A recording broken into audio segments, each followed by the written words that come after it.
Selamat pagi Bapak, Ibu, rekan-rekan semua. Pagi hari ini kita mengikuti doa pagi. Kita mau mengucap syukur di hari yang baru yang Tuhan sudah jadikan pada kita semua pagi hari ini. Kita mau datang di hadapan hadirat Tuhan dalam doa kita pagi hari ini. Kami mengucap syukur untuk pagi hari ini ya Bapak. Kami boleh menikmati hari yang indah, hari yang baru yang Kau sudah jadikan pagi hari ini.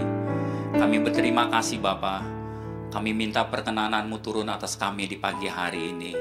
Bahkan di sepanjang hari ini Tuhan, ketika kami berjalan, pimpin dan bimbing hidup kami. Roh Kudus yang membimbing hidup kami. Roh Kudus yang menjadi sumber kekuatan dalam hidup kami. Roh Kudus saja yang menjadi sumber pertolongan bagi hidup kami. Dan biarlah sepanjang hari ini kami mau menyerahkan segenap keberadaan kami hanya ke dalam otoritas kuasa-Mu. Penjagaan pemeliharaan-Mu atas kami Tuhan. Terima kasih Tuhan, Kau Allah yang baik. Haleluya.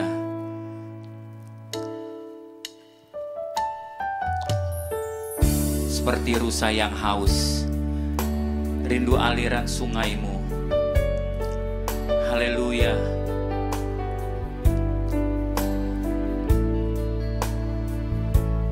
Seperti rusa yang haus, rindu aliran sungai-Mu.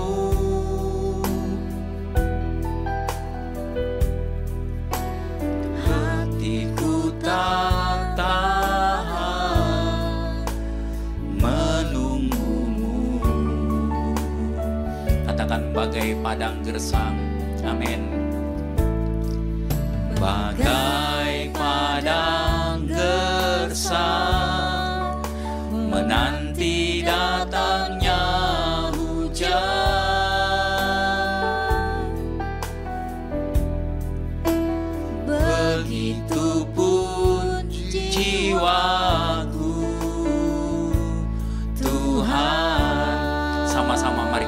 katakan kembali, seperti rusa yang haus. Amin.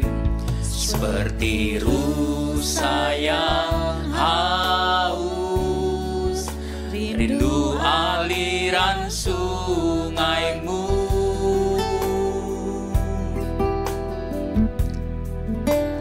Hatiku tak tahan menunggumu. Katakan bersama, bagai padang gersang. Amin. Bagai padang gersang menanti datangnya hujan,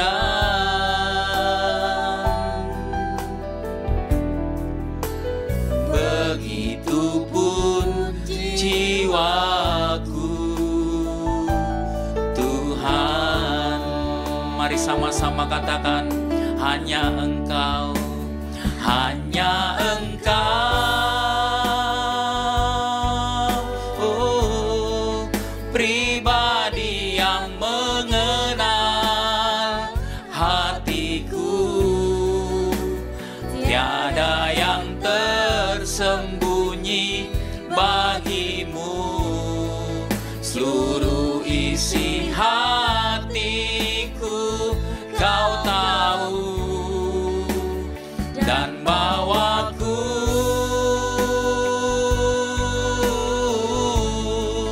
untuk lebih dekat lagi padamu,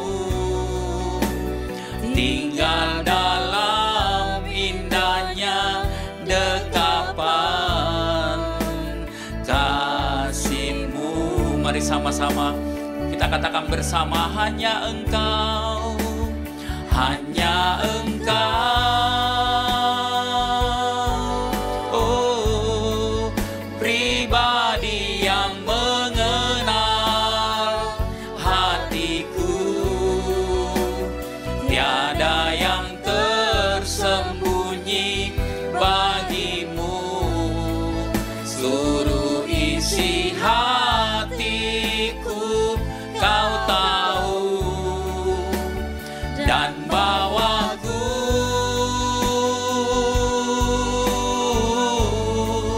untuk lebih dekat lagi padamu,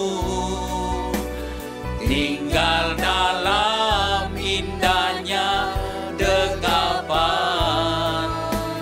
kasih-Mu. Biar pujian ini menjadi pengakuan dan kerinduan kita bersama di hadapan hadirat-Nya.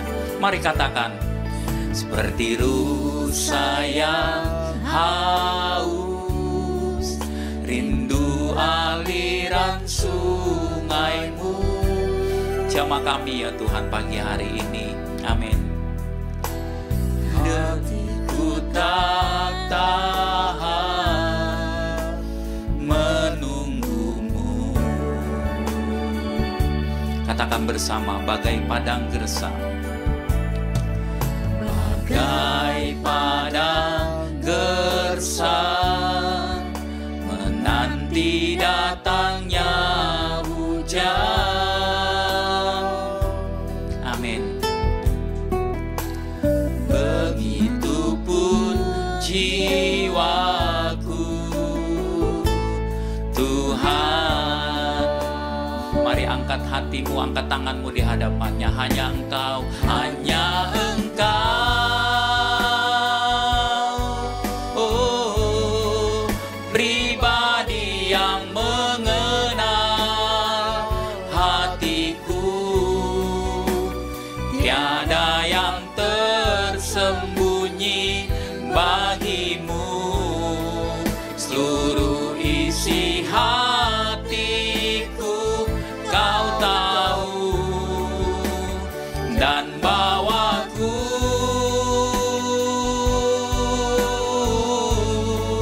untuk lebih dekat lagi padamu,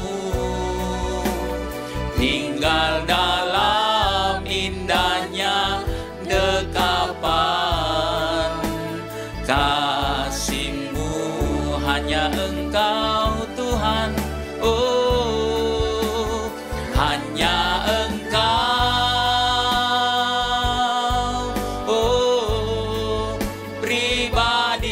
yang mengenal hatiku. Tiada yang tersembunyi bagimu, seluruh isi hatiku kau tahu, dan bawaku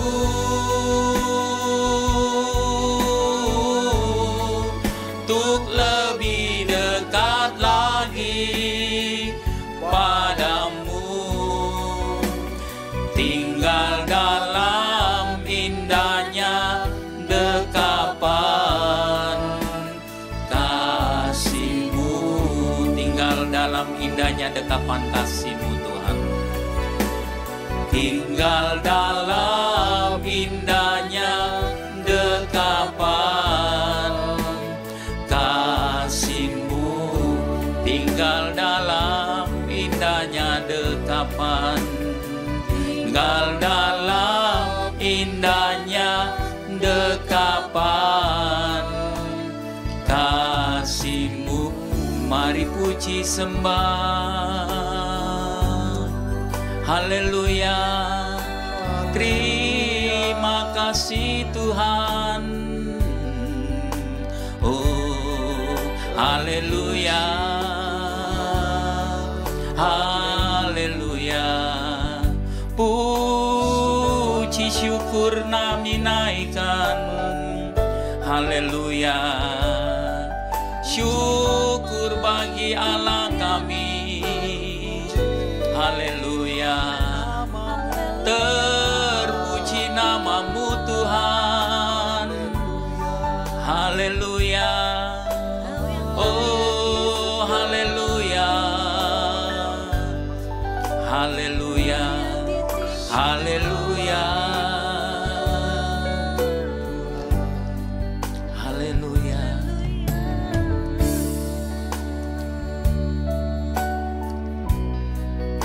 Biar kemuliaan-Mu terus hadir dalam hidup kami Tuhan.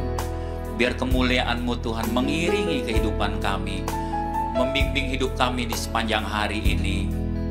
Haleluya. Yesus, kemuliaan-Mu pulihkan hatiku. Yesus, kemuliaan-Mu pulihkan hatiku, pulihkan hatiku. Yesus, kemuliaan-Mu, Yesus, kemuliaan-Mu berkati hidupku, berkati hidupku.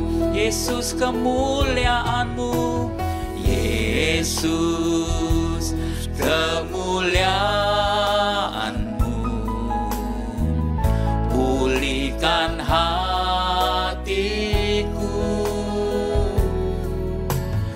Yesus, kemuliaan-Mu berkati hidupku, berkati hidupku. Sama-sama katakan, segala pujian syukur bagi-Mu, Kau hadir dalam hidupku. Kini ku datang sujud di hadapan-Mu, memuji-Mu, menyembah-Mu. Yesus, ku menyembah. Segala pujian, oh, segala pujian syukur bah. Mari bersyukur di hadapan Tuhan. Amin. Kau hadir dalam hidupku. Kini ku datang sujud di hadapan-Mu, memuji-Mu, menyembah-Mu. Yesus, ku menyembah. Segala pujian, oh, segala pujian syukur bagi-Mu. Kau hadir dalam hidup.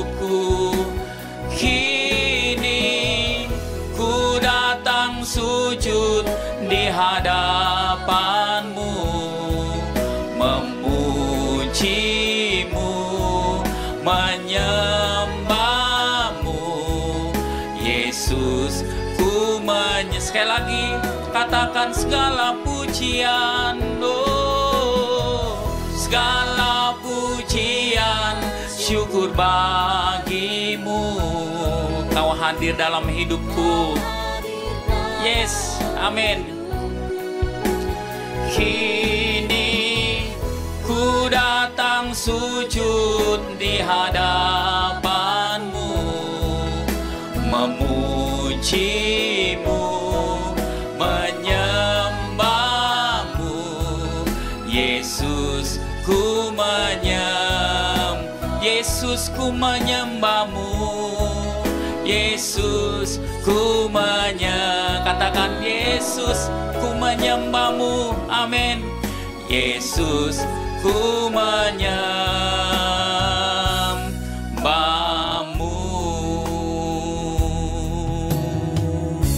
Terus berjalan dengan kami di sepanjang hari ini ya Roh Kudus.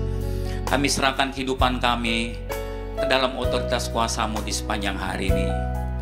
Bimbing dan tuntun hidup kami ya Roh Kudus. Sebentar biarlah kebenaran firman-Mu memberi kekuatan buat hidup kami, menjadi terang bagi jalan kami. Kami siapkan hati kami di dalam nama Tuhan Yesus Kristus. Amin.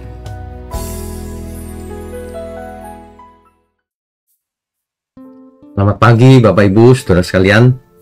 Shalom untuk kita semua. Kembali pagi ini kita akan mendengarkan kebenaran yang pastinya memberkati kita semua. Saudara, kalau setiap hari, setiap pagi kita ikut doa pagi, mendengarkan pesan-pesan dari firman Tuhan, kita harus benar-benar serius, jangan hanya menjadi kebiasaan. Ya. Mari kita siapkan seluruh keberadaan kita untuk mendengarkan firman kebenaran berikut ini. Mari Saudara. Bapa di surga, biarlah pagi ini kami boleh mendengarkan dengan teliti pesan Tuhan, sehingga kami boleh mendapatkan rema yang tentunya sangat berguna bagi hidup kami ke depan. Sehingga kami tidak hidup seperti orang yang bebal, tetapi seperti orang yang arif bijaksana. Terima kasih, hanya dalam nama Tuhan Yesus kami berdoa dan mengucap syukur. Amin. Bapak Ibu Saudara sekalian, di dalam dunia ini ada banyak sekali penyakit. Ada yang paling berbahaya itu antara lain sakit jantung, stroke, kanker, diabetes, dan lain-lain. Semuanya tidak enak dan berbahaya. Tetapi itu semua adalah penyakit fisik. Nah, yang lebih berbahaya lagi adalah penyakit jiwa. Yang saya maksud penyakit jiwa ini bukan seperti definisi penyakit jiwa para psikolog atau psikiater ya, bukan. Sakit jiwa di sini orangnya kelihatan normal, bahkan kelihatan baik, tapi merasa benar, padahal dirinya itu jahat. Hanya kelihatan saja baiknya itu.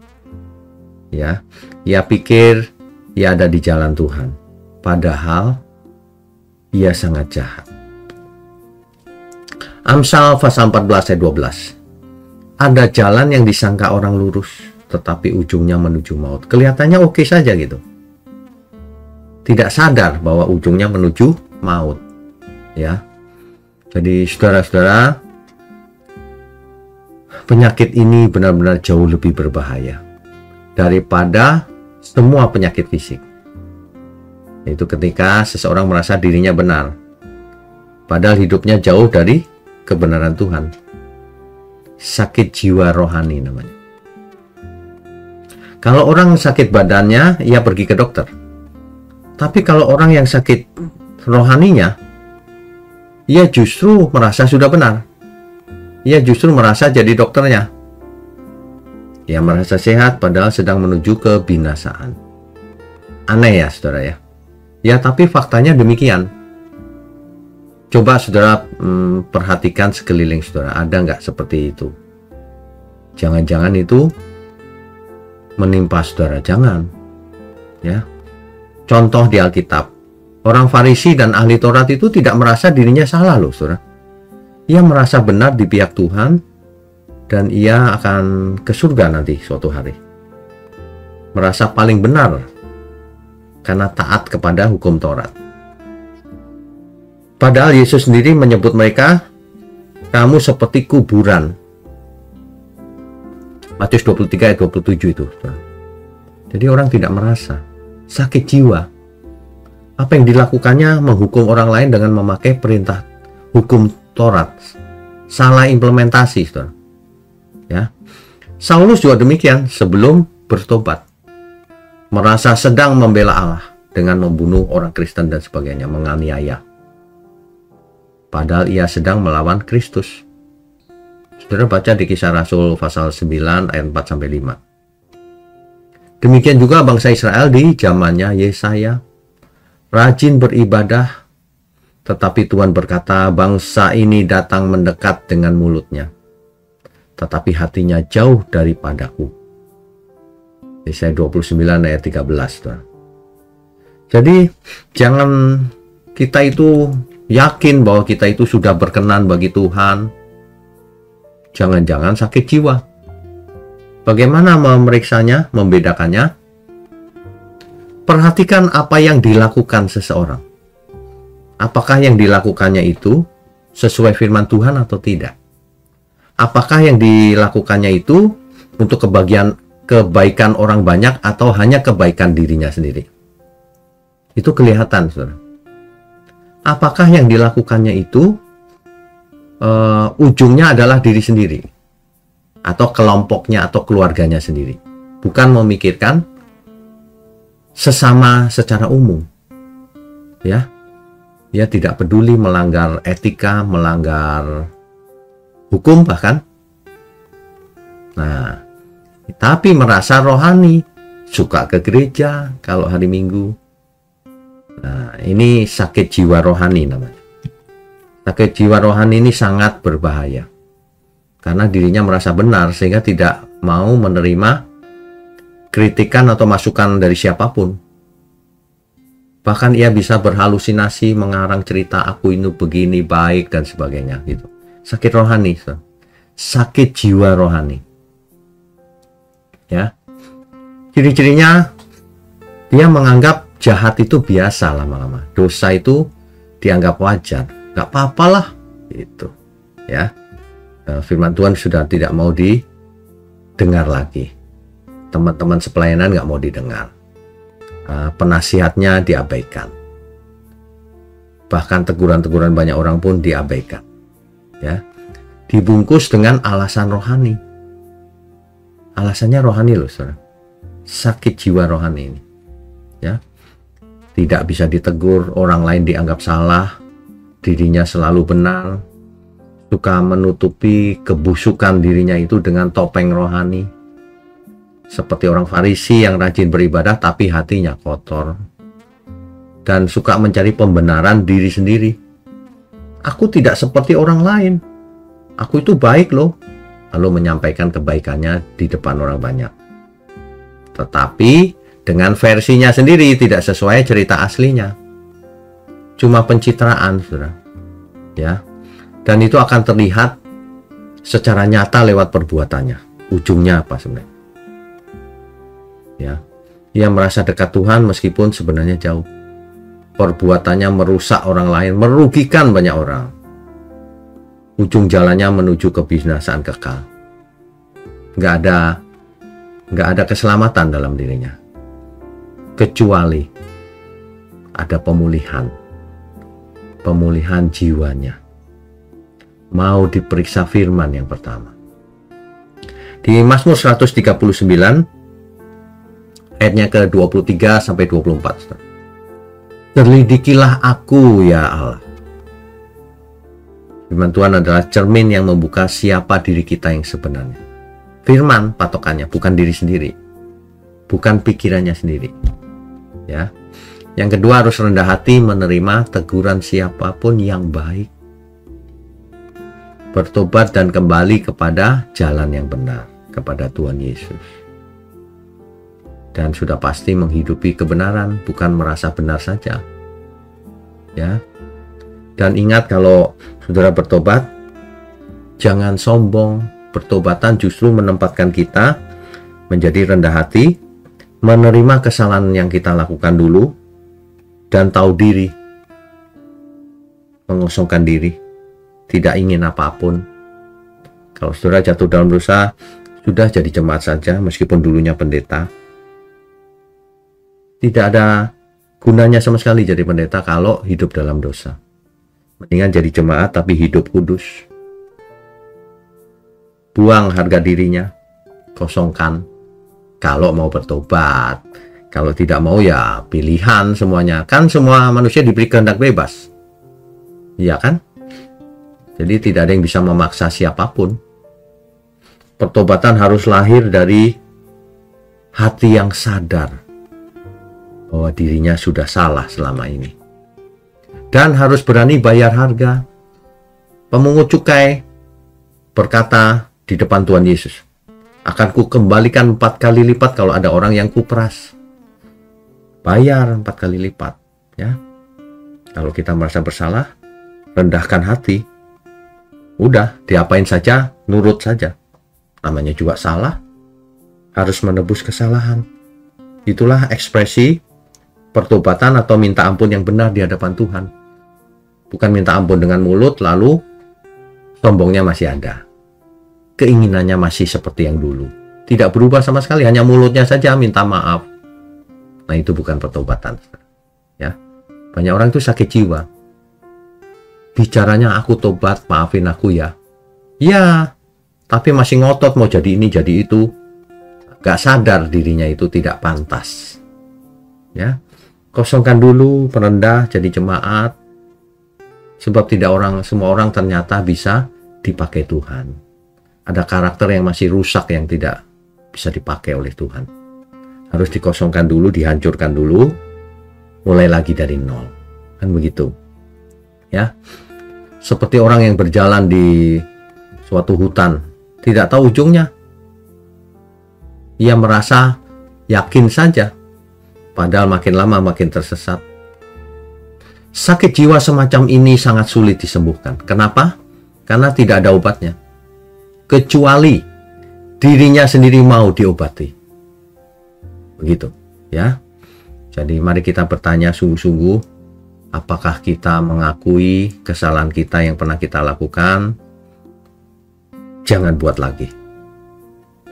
Mari kita di pagi hari ini, Tuhan, selidikilah hati kami ini di pagi ini, supaya kami mengerti bagaimana harus memperbaiki diri, supaya kami tahu bagaimana harus hidup bijaksana, jangan seperti orang yang bebal, kan begitu ya. Jangan sakit jiwa. Mari kita hidup sederhana saja. Apa yang kita katakan, apa yang kita pikirkan, apa yang ada di hati, dan apa yang kita perbuat harus selaras dengan keinginan Tuhan. Keinginan kita sendiri nggak penting. Mari kita tundukkan kepala. Bapa di surga, terima kasih untuk rema di pagi hari ini. Kami semua dicelikan mata rohani kami, sehingga jangan sampai ada di antara kami yang sakit jiwa rohani. Terima kasih untuk gereja Mula-Mula, GMM. Kami juga mengucap syukur untuk seluruh pelayan Tuhan, seluruh umat Tuhan dimanapun berada. Kasih Tuhan, Kau berkati semua tangan yang mendukung pekerjaanmu ini. Hanya di dalam nama Tuhan Yesus Kristus, kami mau sambut hari ini. Haleluya. Amin.